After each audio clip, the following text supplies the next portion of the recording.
commotion cérébrale, déchirure ou encore fracture, le football américain est-il un danger? Est-ce qu'il faut simplement être prudent comme dans les autres sports? C'est ce que nous allons voir. Nous avons décidé de le tester pour vous, ici, au Bruxelles Black Angels. Les entraîneurs décident de me mettre tout de suite dans le bain, je m'échauffe avec les joueurs et dans ce sport, les appuis sont très importants. Le quarterback qui dirige l'entraînement nous fait aussi travailler la vitesse. Elle est indispensable surtout pour les receveurs. Une fois l'entraînement fini, je vais avec les grands gaillards de la ligne offensive.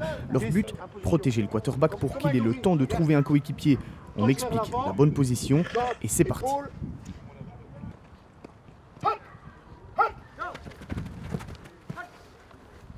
Je remarque en fait qu'il y a énormément de techniques pour repousser son adversaire. C'est tout sauf hasardeux. Chaque geste est répété comme dans un sport de combat. Et maintenant, on va aller tester un peu d'être receveur. On vous emmène maintenant dans les coulisses de la préparation d'une attaque. Le quarterback donne ses instructions aux joueurs après un échange avec l'entraîneur avant que l'assaut ne soit donné. Le but est de prendre le plus de terrain à son adversaire.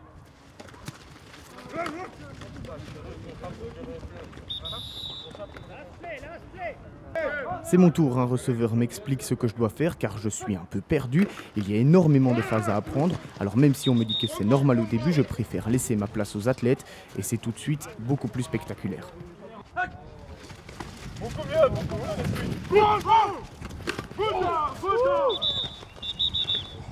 On termine par un exercice particulier. Notre mission en tant que défenseur est d'empêcher le tireur d'envoyer la balle entre les piquets pour transformer l'essai.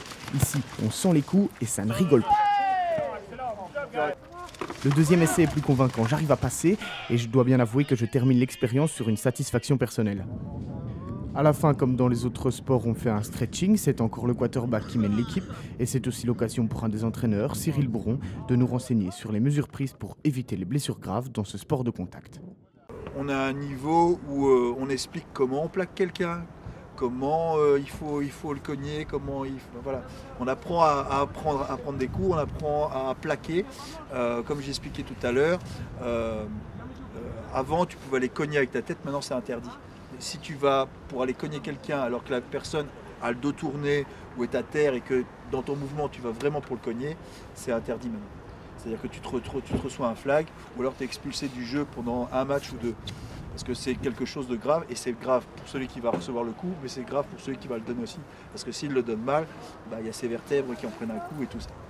Donc voilà, c'est la fin de l'entraînement. Ce que je retiens, moi, du football américain, c'est que c'est vraiment très stratégique. Alors oui, c'est vrai, il y a des contacts, mais tout est vraiment calculé au millimètre près pour ne pas vraiment faire mal à l'adversaire, mais plutôt pour le pousser au bon endroit. Il y a vraiment des plans pour tous les joueurs doivent savoir exactement où aller. Et donc maintenant, c'est la fin de l'entraînement et il est temps pour moi d'y aller aussi.